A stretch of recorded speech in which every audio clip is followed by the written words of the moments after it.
right, welcome to Talkin Investing. I am Tom, and as always, this is not financial advice. Today, I want to talk about Hut8. They are a Bitcoin mining company. They put out their Q3 quarterly results yesterday. If you're new to the channel, please remember to subscribe to the channel and hit the notification bell. Also, if everybody could please smash the like button, I appreciate it. It helps the channel out a lot. Lastly, if you want to become a member, you can join the channel by hitting the join button on YouTube. If you don't see a join button, there should be a link below. Members have some members-only content. In addition to that, we do a once-a-week members-only live stream. So we'd love to see you there. Let's talk about Hut8. Hut's down about 10% today. It's a little bit of an outlier. It's mostly a green day. I think this has absolutely nothing to do with their financial release. Yesterday, before the market open, is when they released their Q3 earnings results. So yesterday's action, I think, would have been more a reflection on that. Today, something else is going on, and I will talk about that later in the video. And it's not really Hut related. So this brings them under a $300 million market cap, about $298 million. Okay, I want to go over to the quarterly earnings, but I first want to discuss what we've been talking about on the channel. As these earnings come out, I'm looking for some things in specific. I'm looking at the things that these companies can control. Most specifically, their direct cost per Bitcoin mined. So their energy cost is the vast majority of that. The second is their overhead. So that's another cost that is within their control.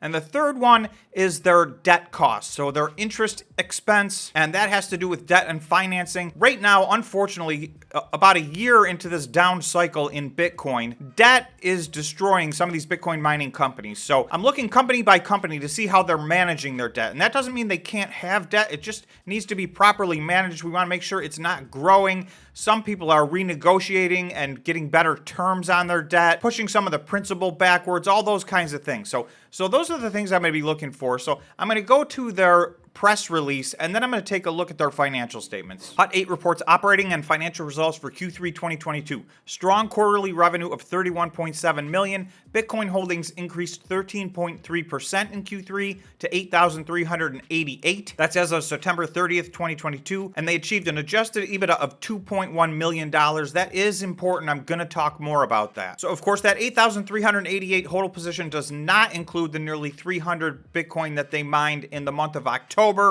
So somewhere in November or December, they're going to go over 9,000, it would appear. So this will be 2 full years of Hut8 doing 100% hodling of all their Bitcoin. They've managed to do this in a relatively decent way, and they've managed to avoid having to sell any of their Bitcoin down here at or under 20,000. You know, we're under 17,000 today, so this is not an ideal time to start selling Bitcoin if your strategy has been hodling all along. So, okay, just for a note, all the dollars that we'll be speaking about are in Canadian dollars. Notably, we improved our mining capacity by 10% while reducing the average cost to mine each Bitcoin by 29%. So I'm going to definitely talk more about that. That is a massive, massive improvement. And remember, this is one of the things that I was specifically looking for. How are these companies doing at controlling their costs? The first one I mentioned was direct cost. They reduced the cost per coin by 29%. That is a gigantic savings. And last quarter was really a bit of an anomaly. In last quarter, Hut was very nearly in last place. These are all in US dollars, so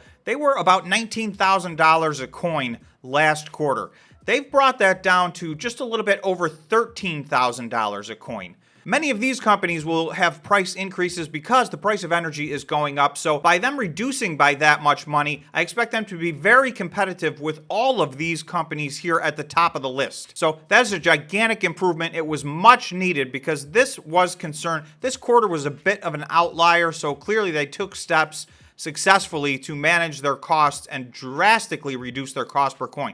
Because you can see at $19,000, that was not going to work in Q3. They were going to make nothing per coin, essentially. At $13,000, their financial position actually is pretty decent. We remain steadfastly committed to effectively managing capital in today's challenging environment and believe we are well positioned to deliver shareholder value in 2023. Managing capital, that's what I'm talking about. Liquidity, that is one of the other things I mentioned that is the key things I will be looking for. What is the liquidity of these companies? Have they maintained their liquidity? Has their position gotten better or worse? So I'm just going to take a look at their balance sheet for a minute. Okay, so this is their balance sheet as of September 30th. And again, this is in Canadian dollars. So you're going to see $33 million in cash. Yes, that is down from last year quite a bit, but that is still a decent amount of cash. Digital assets, $223 million. That is their stack of Bitcoin that they're hodling. So their current assets are $265 million. Their current liabilities are $27 million. So they're still holding very close to that 10-to-1 ratio of current assets to current liabilities. So that is outstanding. So that's the liquidity I'm looking for. Beyond that, their total assets are $561 million. Their total liabilities are $67 million. So also a very, very healthy relationship there. So this is an extremely strong balance sheet. I'm just going to take a look at total shareholder equity. This is $494 million. Now, if you remember, we looked, they are now trading with a market cap of under $300 million. So their stock is trading well below their shareholder equity. While we're here, let's just take a look at debt. You'll see the current portion of loans payable is $11 million. The long-term portion of loans payable is $17 million.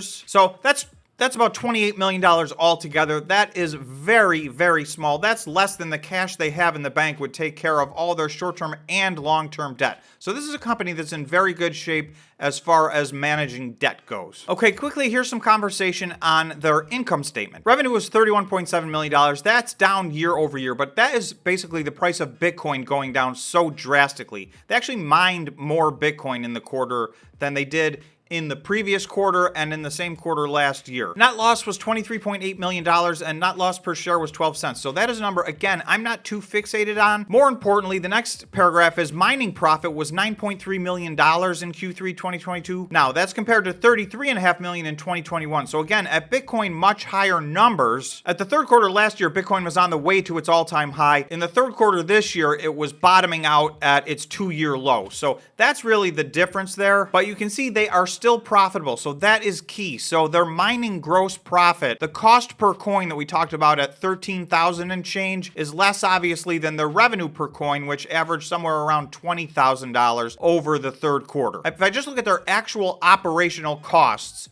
and that would be their direct cost of mining Bitcoin, their overhead minus their stock compensation overhead, which is not cash related, and then also their finance expense, which is interest on their debt. So if I add all those up put together, they're making more gross profit than all of those expenses. So hence they have positive adjusted EBITDA, and that is an important thing. Okay, so if we look at the income statement real quick, you'll see revenue of $31 million, cost of revenue $45.6 million. So this looks like a disaster. Gross loss, $13.9 million.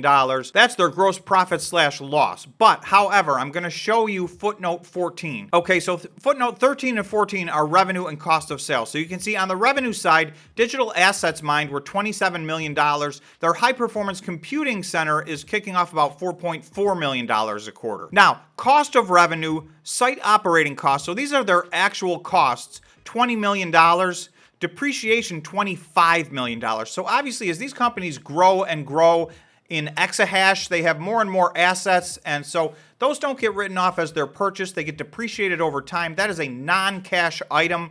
So if we strip out the non-cash items, you can see that takes them from a big gross loss to a gross profit. Depreciation is the majority of their operating expenses. Their cash costs this quarter for operations, including financing expenses, were less than the gross profit that they made from mining Bitcoin. So therefore, they are profitable even at Bitcoin 20,000 or 19,000. So that's something important to know. These guys have taken a different philosophy. They are hodling their Bitcoin. They are strengthening their balance sheet. At some point, I expect them to strike. They do have a $200 million at the market offering.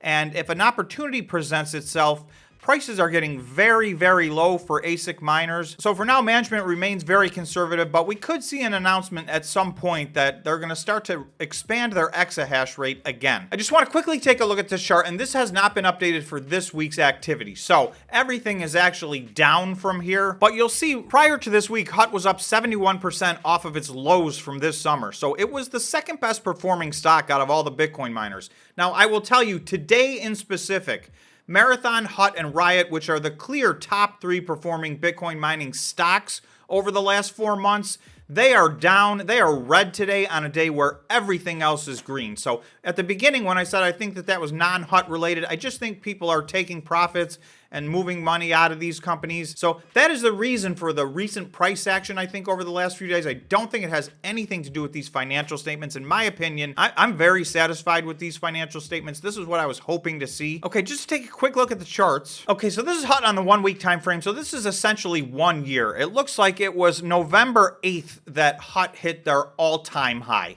And that was at about $16.54. It's now 1 year later. It's November 11th. So HUT's now down about 90%, almost 91%. And again, that seems drastic, but it actually puts them among the leaders. So if we zoom in, you'll see that in the last 2 days, HUT is down about 18%. So, and they're down about 9% on the day right now. So everything's picking up a little bit. We seem to be getting a little bit stronger into the close, but there's many hours left. So I don't know where we're going to close today. That remains to be seen. But HUT did gap down today, and it's been trying to make up some progress. Again, still down 9%, but you're going to see there's this line right here at $1.28 was their lows from this summer. So almost every single Bitcoin mining company, other than the three that we just talked about, have already taken out this low, and some of them are substantially beneath this summer low. Some of them are up about 20% off of their summer lows. So while they've lost ground in the last week, so have the two other stocks, Marathon and Riot, that were among the leaders in trading. So I think this is a lot of short-term trading activity. So for those of you who are long-term traders, HUT has been outperforming the competition over the last 4 months from a stock perspective. So obviously this is not financial advice. I can't tell you guys to buy this stock or sell this stock. So please be careful while investing. You'll see, like I said, HUT's down over 90%, and that puts them among the leaders in the Bitcoin mining industry. So very, very volatile stocks. I am long-term bullish on this stock. You'll see there's an awful lot of upside just for HUT to get back to where they were trading in